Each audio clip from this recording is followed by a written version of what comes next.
Bonjour à tous, merci d'être avec nous sur Mandarin TV et bienvenue dans Chine France le journal, votre émission quotidienne d'information sur la Chine et les relations franco-chinoises.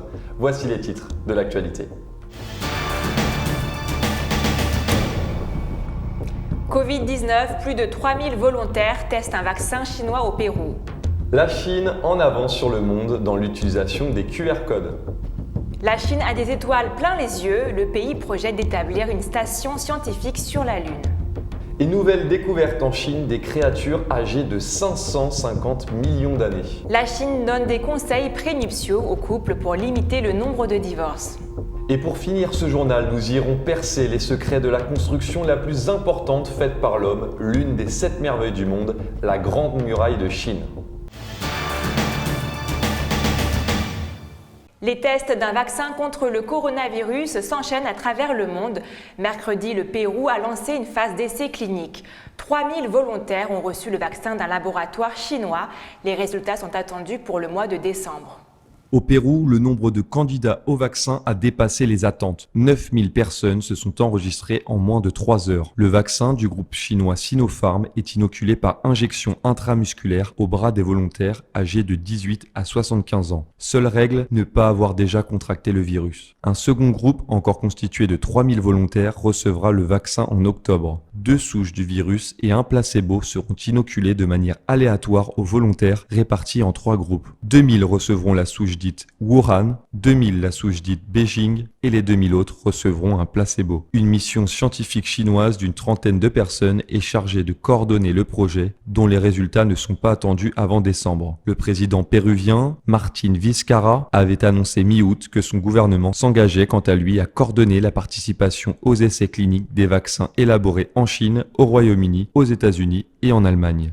La région Amérique latine et Caraïbes, à elle seule, enregistre plus de 300 000 morts. L'épidémie frappe particulièrement le Brésil, le Mexique, mais également le Pérou, qui a franchi mardi la barre des 30 000 décès. Le pays compte le taux le plus élevé au monde de morts rapportés au nombre d'habitants, avec 91 décès pour 100 000 habitants, selon un bilan établi à partir de sources officielles. Mercredi, le Pérou a franchi le seuil des 700 000 contaminations, selon le ministère de la Santé, avec officiellement plus de 700 000 cas enregistrés. En Chine, que ça soit pour faire les courses au supermarché, pour acheter une voiture ou pour payer une facture chez le médecin, les paiements par QR code, ces fameux carrés pixelisés, sont devenus la norme.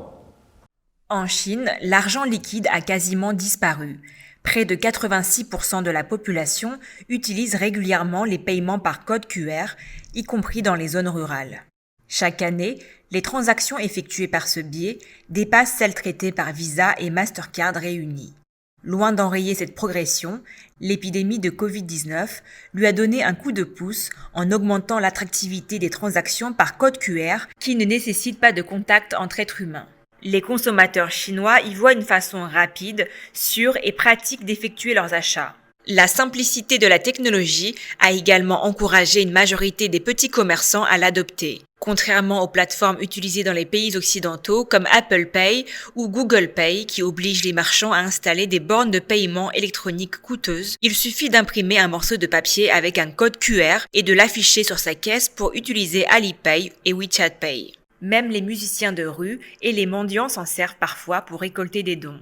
Les frais facturés aux vendeurs sont également très bas, de l'ordre de 0,5% du montant de la transaction contre 3% pour une carte de crédit. Autre avantage, ces systèmes de paiement sont intégrés dans des applications qui fonctionnent comme de véritables écosystèmes. Les Chinois utilisent WeChat pour s'envoyer des messages, réserver des billets de train, acheter un vol ou se transférer de l'argent entre amis. Il leur apparaît donc naturel et simple de payer leurs achats avec un code QR. Mais tant Alibaba que Tencent, les propriétaires d'Alipay et de WeChat Pay, songent déjà à la suite.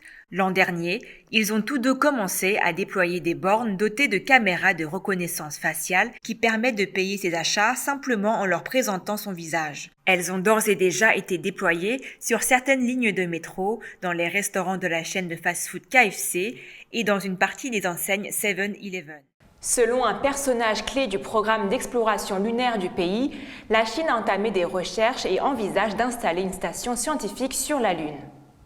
Lors d'une cérémonie qui a eu lieu le 8 septembre à l'administration de l'espace de Chine, Wu Weiren, concepteur en chef du programme d'exploration lunaire de la Chine et membre de l'Académie chinoise d'ingénierie, a déclaré que les prochaines étapes de notre entreprise d'exploration lunaire seront difficiles et exigeantes alors que nous visons à installer un avant-poste scientifique sur le pôle sud de la Lune. Dans un proche avenir, nous enverrons également nos astronautes se poser sur la Lune. Le scientifique travaille actuellement sur la planification et la recherche de faisabilité sur la station proposée et la 4e étape du programme lunaire chinois. Il a également annoncé qu'un astéroïde porterait son nom. Lors de la dernière mission lunaire chinoise, la sonde robotique Chang'e 4 a été emportée au sommet d'une fusée porteuse Long March 3B en décembre 2018 depuis le centre de lancement de satellites de Xichang, dans la province du Sichuan, sud-est de la Chine. Cette mission était la 4e exploration lunaire du pays et la première expédition au monde sur la face cachée de la Lune, la partie qui ne fait jamais face à la Terre. La sonde a effectué un allunage en douceur sur la face cachée de la Lune le 3 janvier 2019, puis a libéré Yutu 2 qui a parcouru et inspecté la Lune. La mission Chang'e 4 a produit de nombreux résultats qui ont aidé les scientifiques du monde entier à approfondir leurs connaissances et leur compréhension de la sphère d'argent. Elle a notamment révélé l'histoire des incidents d'impact sur la face cachée de la Lune et a trouvé des preuves cruciales pour soutenir les modèles de formation et d'évolution du sol lunaire. Et des chercheurs de l'Institut de géologie et de paléontologie de Nankin ont découvert dans la province chinoise du Hubei des fossiles de créatures ressemblant à des feuilles âgées de 550 millions d'années. L'équipe de chercheurs de l'Institut de géologie et de paléontologie de Nankin, de l'Académie chinoise des sciences, a récemment trouvé des créatures anciennes qui vivaient au fond d'une ancienne mer il y a environ 500 millions d'années. La découverte a été faite dans la biote de Xibantan, dans la province du Hubei en Chine centrale, par des chercheurs qui étudient les débuts de la vie sur Terre. Il s'agit de 4 créatures éteintes en forme de feuilles, d'une longueur d'environ 10 cm et qui se ressemblent plus ou moins, a précisé Pang He, professeur associé de l'Institut, cité par l'agence de presse chinoise Chine Nouvelle. Les créatures possèdent des ventouses arrondies, à l'aide desquelles ils se collaient au fond de la mer, tandis que la tige et la feuille se dressaient dans l'eau, rapporte le média. Ces organismes appartenant à la faune édiacarienne étaient très répandus à la fin de la 3e et dernière période du néoprotérozoïque, il y a environ 550 millions d'années. Ils sont antérieurs à l'explosion cambrienne, un point de repère dans l'évolution des organismes macroscopiques précoces, a fait savoir Pang He à l'agence Chine Nouvelle. Selon le chercheur, la résolution du mystère de ces anciennes feuilles sous-marines peut fournir des indices importants pour l'analyse de l'évolution des débuts de la vie. Le ministère des Affaires civiles et la Fédération des femmes chinoises ont publié mardi une directive pour instaurer des conseils prénuptiaux pour les futurs couples afin de limiter le nombre de divorces en très forte hausse depuis 20 ans.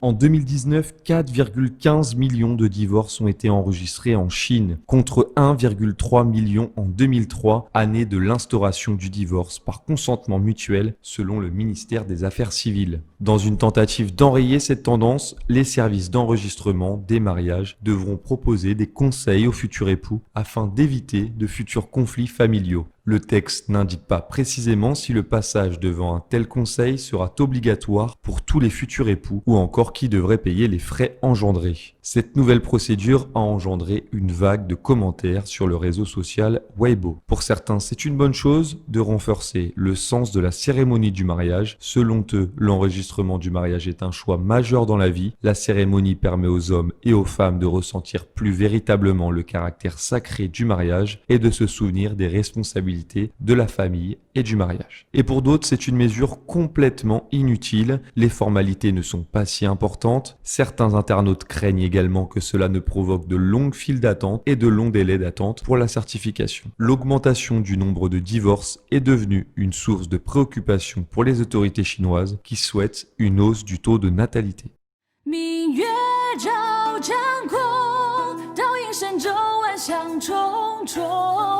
寒夜之中影窜动，转瞬风起云涌。Et elle est sortie exclusivement sur le web le 10 avril, une série d'animation chinoise. Elle connaît un franc succès, ça s'appelle White Kite Legend, c'est disponible sur Bilibili, sous-titré en anglais, une série déjà vue par plus de 100 millions de personnes. Une superbe comédie policière à l'époque des Tang fantasmée, exubérante, fantaisiste et plein de poésie. Pour commencer, Thalys, la Cour suprême de la Chine ancienne, est dirigée par un chat blanc hors norme et charismatique. Les membres de son équipe ne sont pas moins stupéfiants, à savoir son assistant fidèle et maladroit ayant un fort accent du Henan, le fonctionnaire arabe qui a échoué plusieurs fois au test de chinois, le greffier drag queen, sans compter le pessimiste secrétaire vivant littéralement avec des nuages noirs au-dessus de sa tête. Ces enquêteurs, forts de leur sens de responsabilité, s'aventurent dans une quête de justice et de vérité. Le ton reste léger et festif, malgré un contexte historique cruel. Acclamé pour ses personnages électriques, son scénario bien ficelé et son design graphique époustouflant, White Cat Legend ou la chronique de Tassili, diffusée pour la première fois en avril sur la plateforme Bilibili, a connu un franc succès, même auprès de non-amateurs de séries d'animation. L'audimat s'élève aujourd'hui à plus de 100 millions de vues.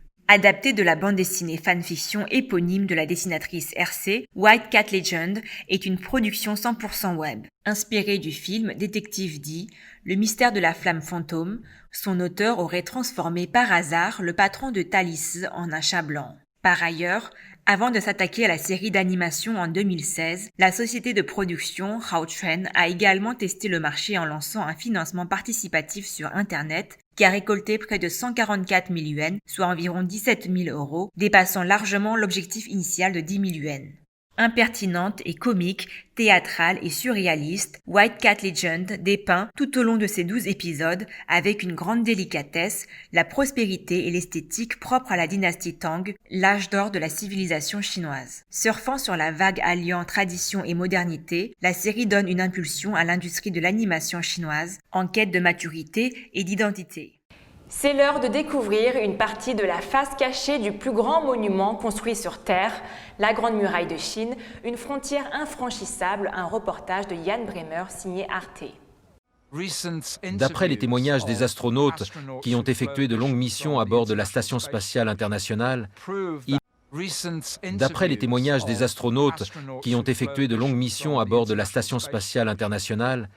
il est absolument impossible d'apercevoir la Grande Muraille depuis l'espace, et encore moins depuis la Lune.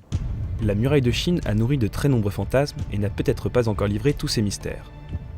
Elle est par exemple si longue qu'elle n'a été mesurée que très récemment avec exactitude. Tout le monde avait son avis sur la question. Certains pensaient qu'elle ne faisait que 2000 km de long, d'autres qu'elle dépassait les 50 000 km. Les chercheurs sont arrivés à une conclusion. Il n'y a pas une muraille, mais plusieurs. Il y en a au moins 16, réalisées sur une période de plus de 2400 ans. De nombreux murs ont été découverts, mais également de nombreux éléments de fortification, près de 44 000. Nous avons constaté à notre grand étonnement que la muraille de Chine faisait en fait plus de 21 000 km de long, soit près de la moitié du tour de la Terre à l'équateur. La résilience de la muraille a, elle aussi, longtemps nourri une vieille légende. Le mortier utilisé est très particulier, d'une blancheur éclatante. Certains des premiers voyageurs à avoir parcouru la muraille ont demandé aux habitants chinois des alentours pourquoi il était si clair. Et on leur a répondu que c'était parce qu'il contenait les os des ouvriers décédés. Le mortier utilisé à l'époque intrigue. Il a rendu l'édifice résistant aussi bien aux boulets de canon, aux tremblements de terre qu'au passage du temps. Une analyse chimique récente a démontré que l'ingrédient magique de ce mortier était beaucoup moins morbide que ce que voudrait la légende. Le mélange tourne au brun rougeâtre, ce qui nous permet de conclure qu'il contient tout simplement du riz gluant. Le riz agit comme un liant dans le mortier et lui procure des caractéristiques étonnantes. Il est plus solide et plus souple que les mortiers utilisés aujourd'hui. Cela explique en partie l'impressionnante longévité de la muraille. Afin de jouer correctement son rôle défensif, la muraille a été pensée pour faciliter la communication, le stockage des ressources et le logement des militaires.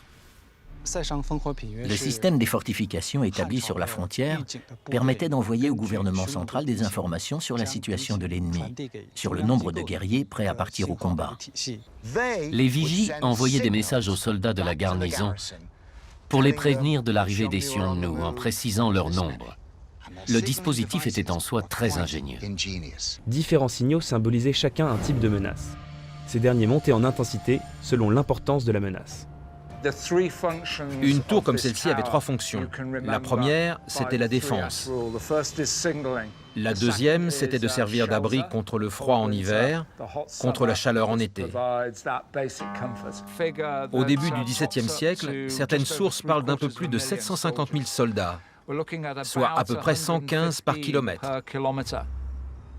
La muraille apparaît donc d'une redoutable efficacité pour prémunir la Chine contre les attaques extérieures. Et si le danger venait en fait de l'intérieur? Au XVIIe siècle, le coût considérable de la muraille a ruiné le pays et l'empire des Ming s'apprête à être frappé par une lourde famine. Le peuple meurt de faim, et en 1644, il s'empare de Pékin. L'empereur se suicide, et le pays tombera dans une guerre civile. Les Mongols et leurs puissants alliés profitent de cette confusion interne pour attaquer en force. L'armée Ming, toujours fidèle à l'empereur défunt, se voit attaquer sur tous les fronts. Son général détient le destin de la Chine entre ses mains et décide d'ouvrir le passage à l'envahisseur. La muraille n'aura au moment décisif servi à rien. Les nouveaux occupants de la Chine en agrandissent le territoire. La Grande Muraille n'est désormais plus une frontière.